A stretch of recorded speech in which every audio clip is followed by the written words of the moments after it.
Alright guys, we have a reaction video today. It's gonna be, is Neverness to Everness a soulless game? I'll leave the link to the full video in the description, but there will be a lot of pauses in this video.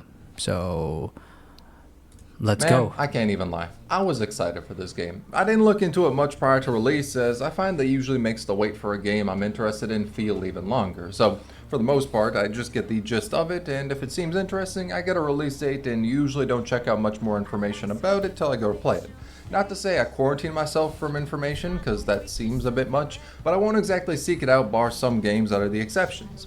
And the premise that I heard over and over for Neverness to Everness was a gacha game that is anime GTA. And honestly, that alone had me interested, because it's different. The hell you mean a gacha is going to try to be like GTA with a shit ton of anime characters? Alright, sounds cool enough. Game's free, I'll give it a try. And in my time of playing it, if I'm being honest, it felt like a soulless amalgamation of ideas pulled from other games with no thought being put towards how those ideas function together or if they even work together. And yeah, that's a pretty harsh outlook, I won't lie. But the thing is, I don't even think the game is Let's see what his points are. Let's see what his points are before we make our about it, that is the most accurate description I can give. So I ain't gonna sugarcoat it.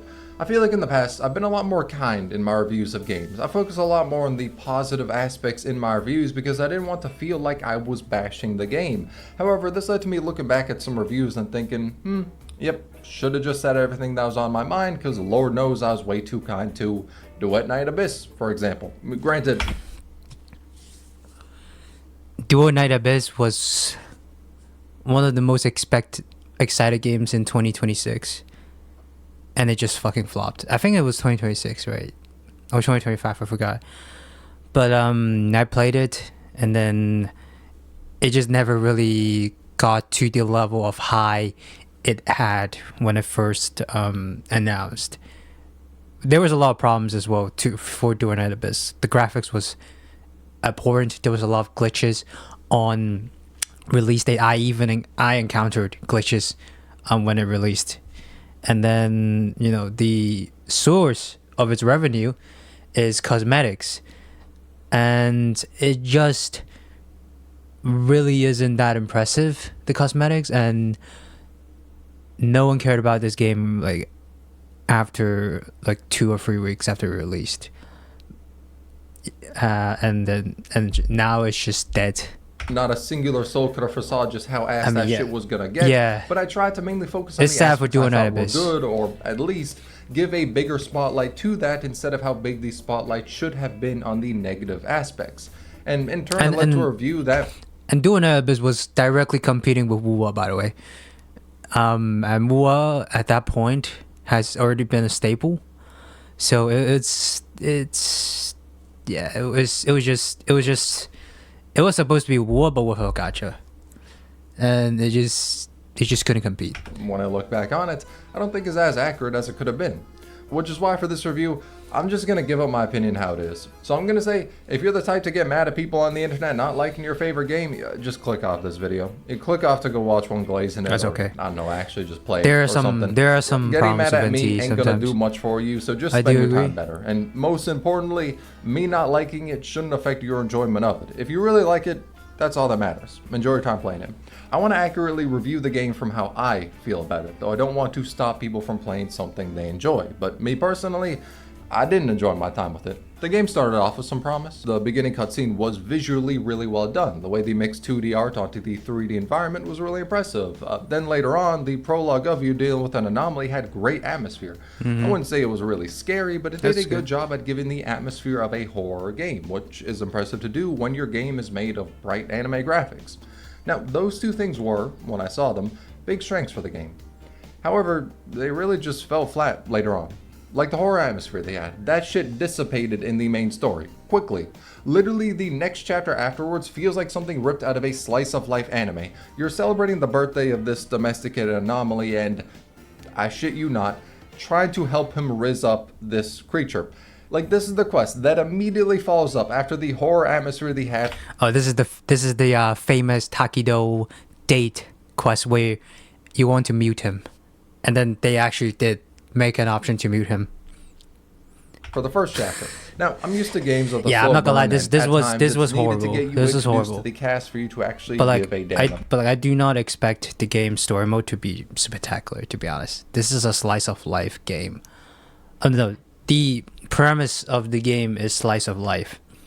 The GTA element is the main factor of people wanting to play this game, and I myself honestly feel like the story mode is not that big of a deal in this game, because you're not playing this game for the story mode, not for the story. About them. A lot of the times when games throw you headfirst into big emotional moments that are meant to grip you, they can fall flat if they didn't take the time to build up the characters. So having a slice of life chapter isn't a bad thing if you can make us give a damn about the cast, but this one didn't do that, because it mainly focused on Takedo. It makes sense because it's his birthday, but that thing doesn't really have any substantial amount of plot relevance in later chapters. The 2 chapters afterwards mainly focus on characters that appear in those chapters. So what the hell was a slice of life meant to be? It didn't make me care about any of the characters, it broke the pacing and immediately just iced me out of something that seemed interesting. Why wasn't this a side quest? The next chapter was better, but I wouldn't be lying if I said you can sum up what happens in it on a sticky note and that'd cover most of the important details you needed. The gang goes to an auction house to get something. Hattori gets drunk and rage baits everyone in a Pokemon battle. Someone comes in and steals what they are aiming for. They need to stop the anomalies hurting the place. The story doesn't get interesting again until the final chapter we have in the game now, but dear God, it wasn't worth the filler that was before it. The mystery of it's intriguing. I think it helps bring back the interesting atmosphere this game has, but even then it's not really like it's enough to make me think the main story of the game wasn't uninteresting as all hell. The game literally feels like, on one hand, there's interesting horror elements to it, and they do an impressive job with mixing it into the open world, like when you go to find an anomaly, how it shifts the world around that. Then on the other hand, the story is also obsessed with making all of their characters act like comedic relief side characters in an anime, whilst the main story plot is a collection of random bullshit go. It's just kind of baffling. Now, the open world does a good job of diving more into the anomalies. You can go on anomaly hunts and seek them out to fight them. One that stood out to me was going after these puppets that appear at night in the school. You'd go around the area and need to figure... Yeah, I do agree.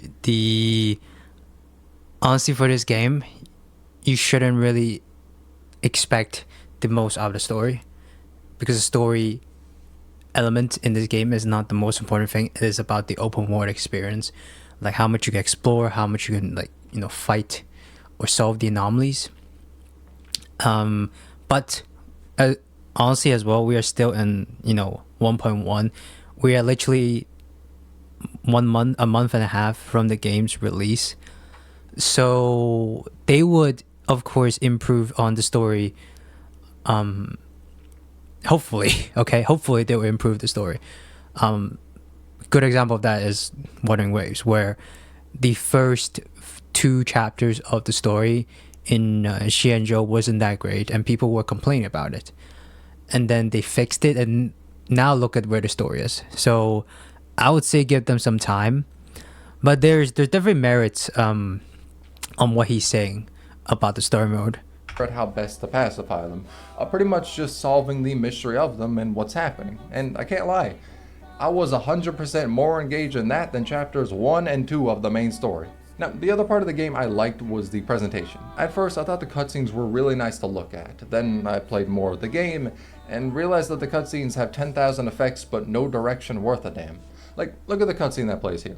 It starts off with a motif of using a comic book style for moving between its scenes. That shit gets dropped and not used again later within this same exact cutscene. Hell, even during it, they don't stick with it because they use PowerPoint transitions between the scenes. Then Takedo appears, shows 10 different expressions in 3 seconds, screen turns dark trying to impose a menacing aura, it cuts to Adler, everything's bright and peachy. Like, it's impressive to see all this movement, effects, and time spent on the cutscene. It easily beats a black screen with white text, but more effort does not equal a... It's crazy throwing shit in Honkai Star right now. Black screen, white text. Better product. If you're making a scene for something, what's best isn't to open up the effects library and throw everything in it, or make 50 different PowerPoint transition effects. What's best is to recognize what you're trying to convey in a scene and doing that. For example, look at this show. It falls flat because it decides to play an unnecessary sound effect after the click. Well, let's try to see if there's a reaction with the container.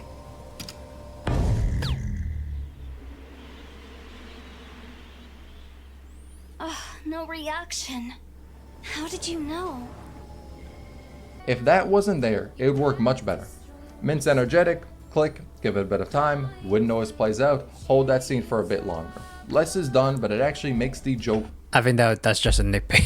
Honestly, I think like that's just a nitpicking from the creator, but I mean, I don't see anything wrong with that, to be honest. Work.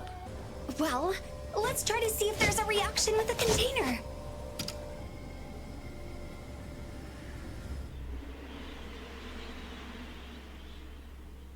No reaction.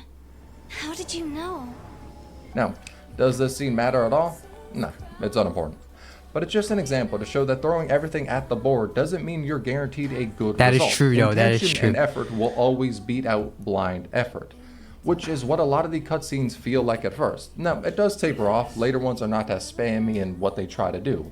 They're not even as expressive. They don't dive in just characters standing around with their mouse moving a little, but more so in line with a cutscene you'd normally see for a game. It really feels like the beginning cutscenes, with how overly expressive they are just an attention grab. Most of the ones that feel like a TikTok edit are placed at the beginning of the game, then later on you get into more normal shit. Now, at times I appreciate this because it leads to better cutscenes. Like if the one in this character quest had the same amount of effects drowning it out, it wouldn't work.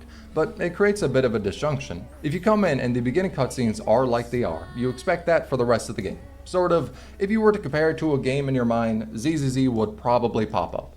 I think Zenless does a much better job, and there are differences between the two games and how they do cutscenes, but a lot of people would probably make that comparison in their mind.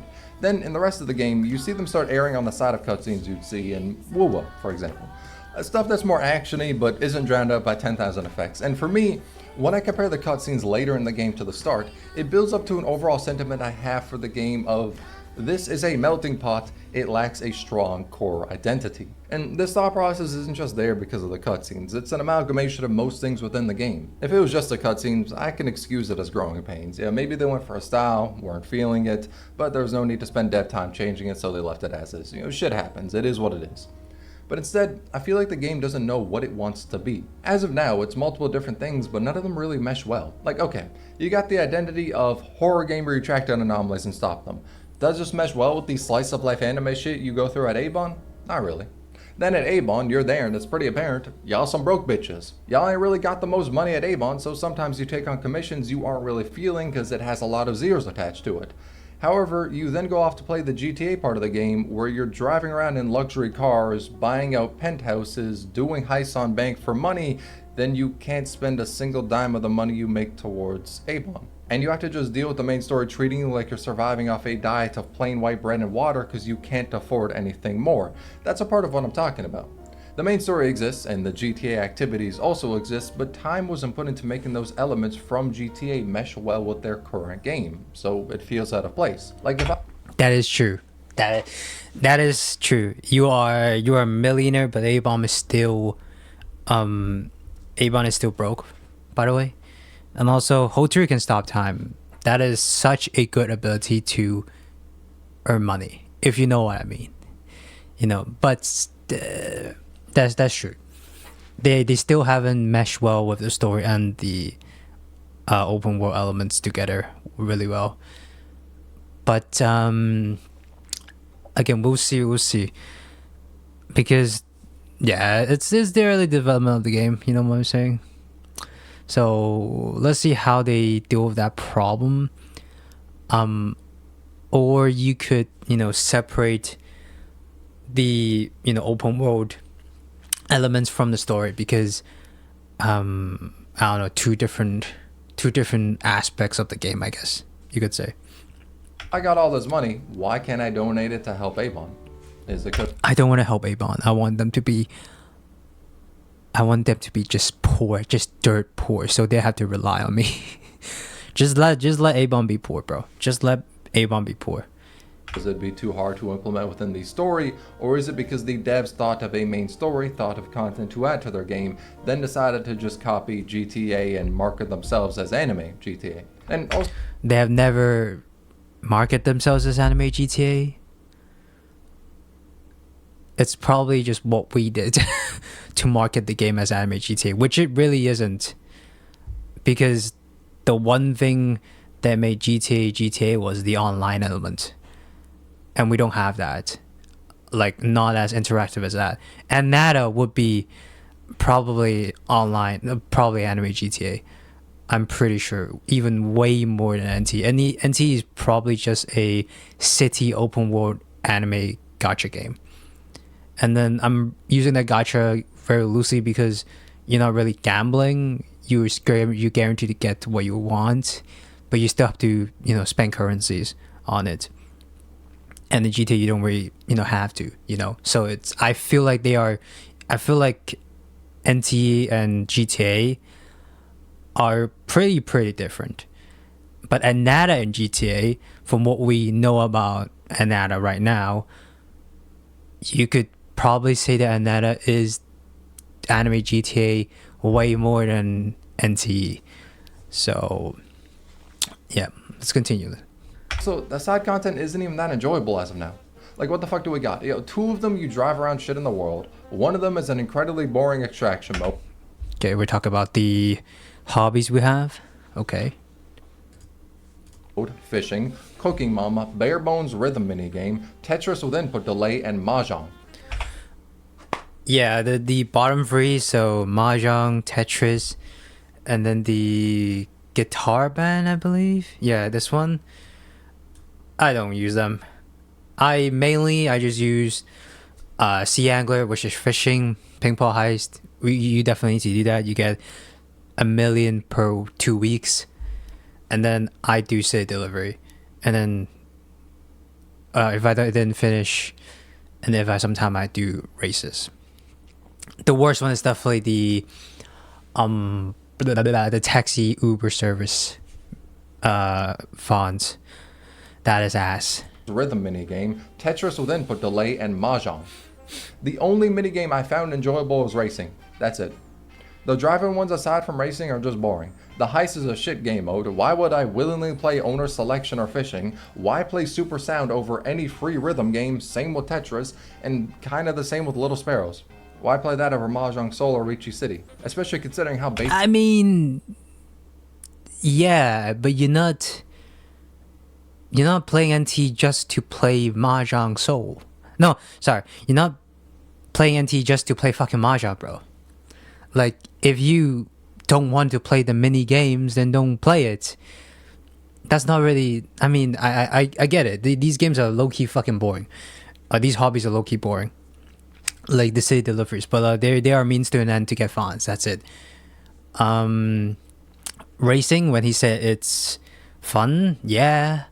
When you don't slip and slide on fucking snow every single time, or when you do online races, you don't face up with people who have infinite amount of money in real life and just spend it on the Pendragon or the Porsche to just shit on you, basically. So, I mean, NT is an open world, so the main thing you want to do is to look at the open world. But I know the map is not that big, to be honest. It's really, I mean, the map is not that big. Okay, I'll give you that, but they are going to expand the map as they did in 1.1. Although it's not a big expansion, they still expand the map, and I expect them to expand the map even more on other patches as well. And I'm pretty sure in the anniversary patch, speculation, that they will have a big expansion on the anniversary patch. So what we have to do right now is to wait. The Mahjong is in this game. Now, of course, the reason to play these things in the game is to spend city stamina to get money. However, exactly. If the grind in your game orients around a collection of minigames that are boring as hell to play, why would I want to grind? I mean, another point is that you said this, anime GTA? Do you think grinding on heists or doing the deliveries online in GTA is fun? If you say it's fun, you haven't played GTA before. I mean, you can open a private lobby to get the stuff that you want, but the amount of shit housery and GTA's heists is crazy. You get cucked a lot of times if you play randoms. You really do want to play heists with friends. Find in your game. So that's all it is. I mean, doing it by yourself with no one to distract you to do these silly stamina hobbies, I would say it's a blessing. I would say it's a blessing. Even if it's boring, it's a blessing. You don't get blown up and shit like that. So I mean, you said this is anime GTA, not me. The game has so much content, but the content is just minigame slop. And the minigames aren't interesting. They're just basic shit thrown into the game. And the basic shit doesn't even have sauce. Yo, holy fuck. Yo, compare the rhythm game in this to something you'd see in the Yakuza games.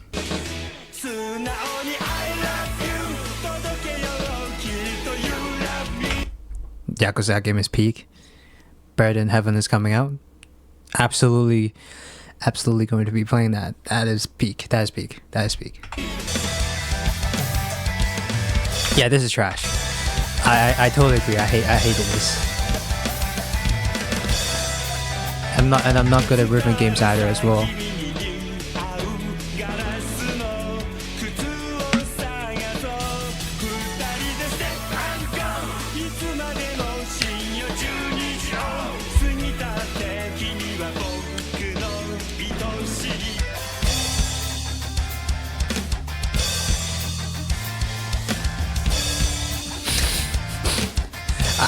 I don't disagree that the rhythm games are shit, yeah.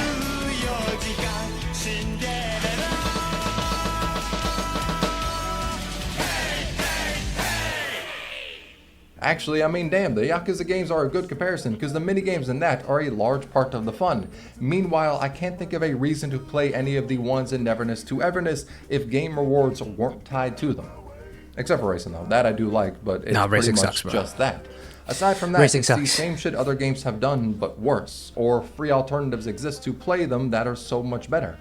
So it ends up not feeling like content, but just more choices for how to grind. And then after finishing the main story, it's pretty much all that's left. You got the minigames to grind and get money, explore the open world, and do the Spiral Abyss like.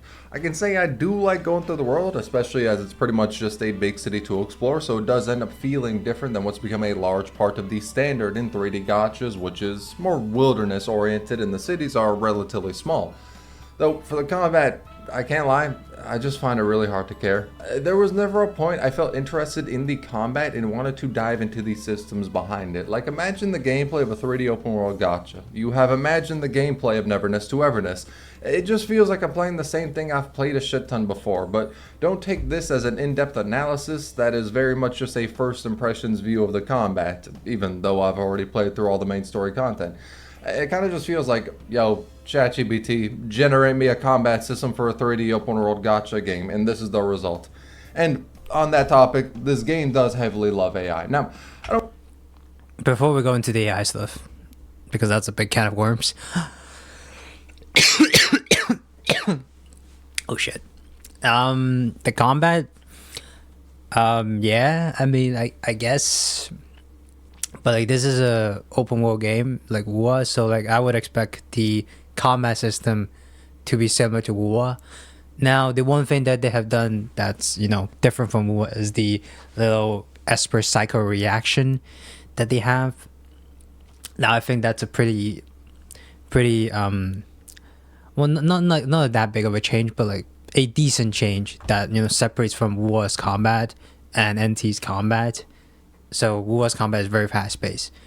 NT combat is slower pace, but they have that, like, you know, cycle reaction. So for example, you can, you know, trigger different Esper cycle reactions with different characters, with different elements. So that's one thing to note that's kind of different from Wuthering Waves, which I'm putting it on a pedestal to comparison because I feel like NT is probably the main comparison with WoA in terms of combat. So yeah.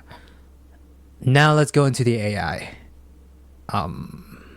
View the debate of AI in games as a purely black or white way. Just because you can't view most things in life that way, context should be an incredibly important factor when you're judging something. So even though I personally dislike when generative AI is used in games, and I don't want to support it because I view the human nature of creating something to be incredibly important, doesn't mean there's can't forgive a game for using it or support one for moving away from it.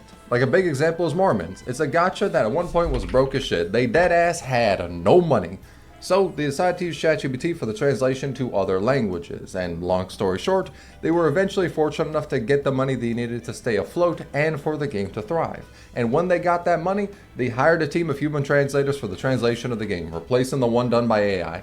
That is something I can easily support. The way they use generative AI in this game, however, just builds onto the overall sentiment of what their design philosophy feels like to me: laziness. The budget behind this game is considerably bigger than Morriman's, yet it has so much more AI put into the game, not out of necessity, but instead to cost cut having actual people create those assets. Like using AI to copy shots from Wuthering With You, having an entire AI generated movie about that, another in the theaters that's like 18 minutes long, having one appear before doing heists on the TV in your apartment, creating assets in the game with it like this gramophone. Now after the game was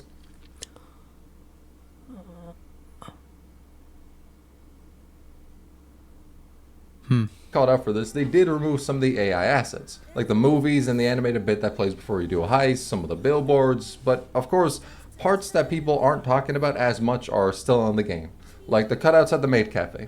This is literally bare bones basic, stable diffusion, generate me an image levels of shit. Like motherfuckers on Twitter are generating AI images that do a better job of hiding that they're AI. How do y'all got this generic shit in the game? So do I think they're genuinely remorseful about using AI and they care about the feedback? Nah. If so, shit people didn't complain about that was still AI would have been changed. Instead, it's obvious that AI was used to cut corners. And I heard people rephrase it like, oh yo, it was so they could get to the funner parts of making a game quicker, yeah, that's why they used AI. Nah.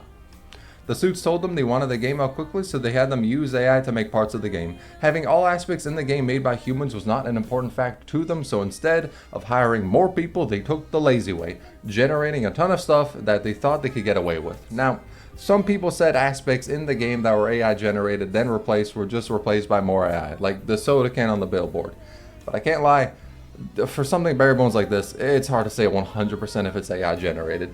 Whenever it comes to characters, it's easy as hell to tell, but this one, there's a lot of leeway. But would I be surprised if it's AI? Nah, because it just feels par for the course of how lazy the design in this game is. So much of the game is just copying what other games have done and not innovating on those ideas at all or barely. So I'm not surprised they used AI to make this game. Now, to some people, using AI isn't all that big a deal, or it's positive to them, somehow. I don't know, my life isn't pathetic enough to understand that mindset. But to me, when I look at the state the game is in, I'm not surprised at all. The idea of anime GTA is nice, but like Duet Night Abyss, when you are copying a game that is already out, you need to actually expand on the ideas you are copying. Games themselves are built upon taking what another did and doing it better. So when your game revolves around taking an idea a game has already done or perfected, and all you have to show for your version is a watered down replica of it, why should I waste my time playing the game? Like I heard people say, aside from the AI, this game is generational. Well, let me speak as someone who has actually played this game. Aside from the AI, you have a soulless Yakuza or GTA game. But honestly, calling the entirety of it soulless is not the most accurate. I'd say the portions they copied without improvement feel soulless. Like the wanted system is a good example. In GTA, you can point a gun at someone and their reaction would be different, or you can rob a store to get money. That's stuff that's interesting to do in the game that will increase your wanted level because it's illegal. In this game, if you do a combo on an NPC, the response isn't interesting. At first they're a bit scared, then they try to fight back, though they just stand there pretty much as you beat their ass. Then they run off and you get their wallet. That's it. So it's not interesting. Okay, let's before we go further, let's talk about the AI shit.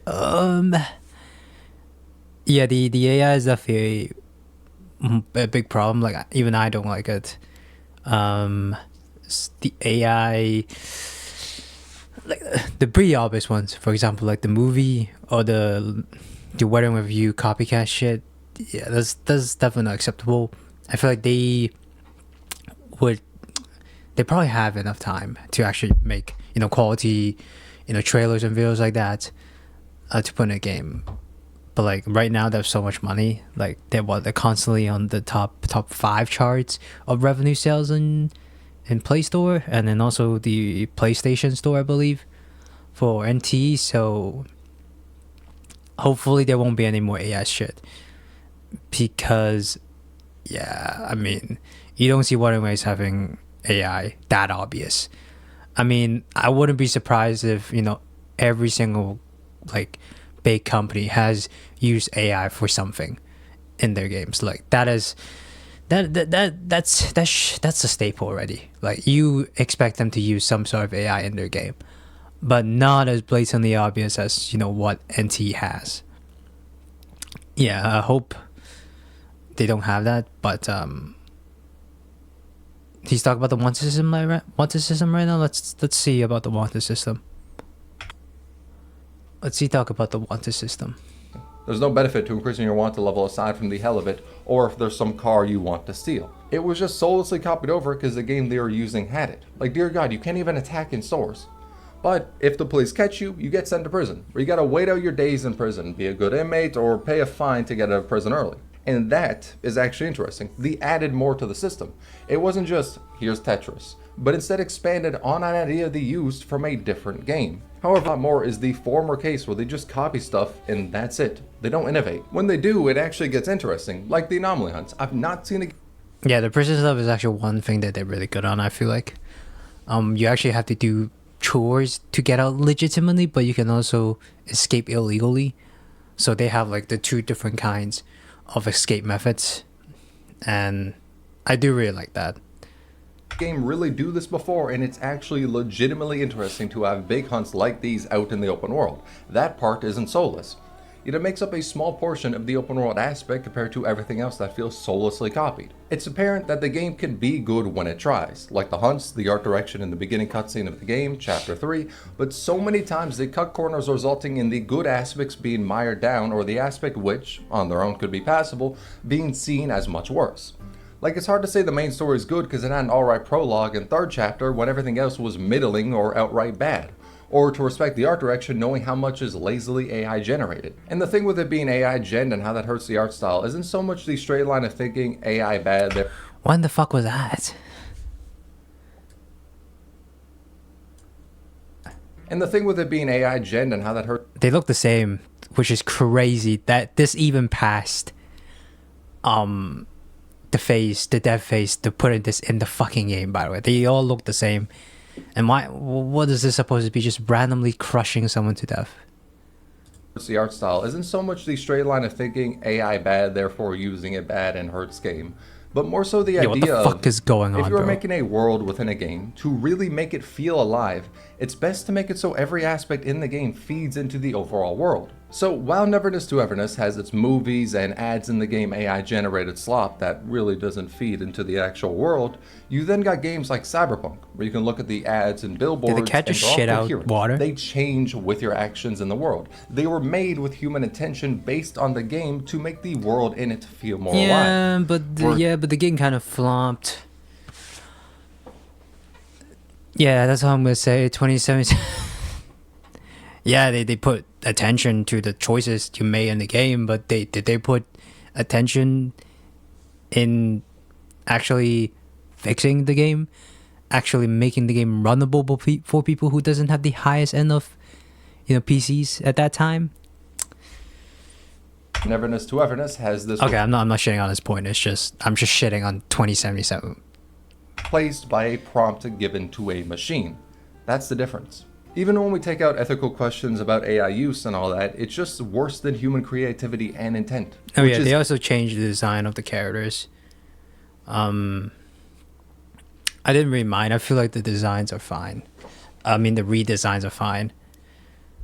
Easily seen as lacking with Neverness to Everness because they use AI to just copy an anime movie. It's shit like this that makes the game feel poorly made or rushed. Filler main story chapters, cutting corners by AI generating stuff, lack of coherency within its game mechanics, a sizable amount of content being copied from other games that make me just not care about this game. Is it a horrible game? No, I wouldn't say so. I've played horrible games. This isn't that.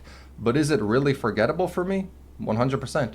There's not really something all that big that this game... Yeah, horrible games like Do Night Abyss and Honkai Star Rail. I'm kidding.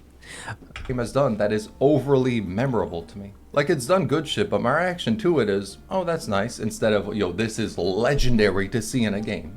Like, okay, think about some of the best games you've played. Think about core things they've done which made you fall in love with them or that stuck with you.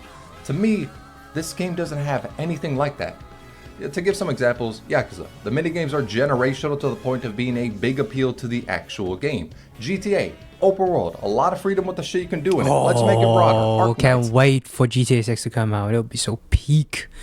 Innovated on the concept of a tower defense so much to where I think it has some of the best gameplay I've seen in a game. Final Fantasy XIV somehow made an MMO that you can damn near entirely play as a single player story-based game if you wanted to. The Trail series made a series of games all set within the same world, like about 13 games, all adding to the world building of that series. Final Fantasy VII popularized story in games being actually good and having games kill off members in the main cast. Deadlock made the MOBA genre work as a movement shooter. Elden Ring showed a Soulsborne can be made into an open world and greatly benefit from that. Genshin Impact, legendary 3D animated porn. It's shit like this that you can... I thought he was gonna play Genshin. And he said 3D animated porn. Look at what really... Brother, I think the one that revolutionized 3D animated porn was Overwatch. really good games have done, and these stay in your memory. They've done Not shit Genshin that Impact, sticks mate. with you. There is not anything notable Neverness to Everness has done that will stick with me when I uninstall the game. Like it has done stuff that Man, is bro, different. chill, It being chill, anime it's just- GTA is chill. well enough in that category. But It ain't doesn't that do deep, bro. It's anything just a well game. enough for that to stick with me. Does that mean it has done everything bad? No. It just means I view it as a 5 out of 10 that is a melting pot of what so many better games have done. Now, to be fair, it is a live service, so judging it like it's an entirely finished game isn't accurate. It's entirely possible that this game could get better later on, maybe like a 2.0 or something could add a lot more to it. So this is only a judgment of I mean, how I it agree is with in that. 1.0. Yeah, it probably will get That better. judgment is, I'm not impressed at all. There's shit to enjoy, there's aspects I like, but overall, it's not something that has kept me interested. If you enjoy it, that's a good thing. It's nice to have more stuff to enjoy, but in my time of playing it, it just felt forgettable to me. Just another 3D open world gacha thrown out there that I'll forget about in a bit. I hope the game improves, I hope it gets a stronger sense of direction, but as of now, I just don't really care about it. If it was deleted from existence tomorrow, I would not care in the slightest. I don't hate it, I don't like it, I just feel indifferent towards it, which is probably the worst thing a game can make you feel. Jesus Christ.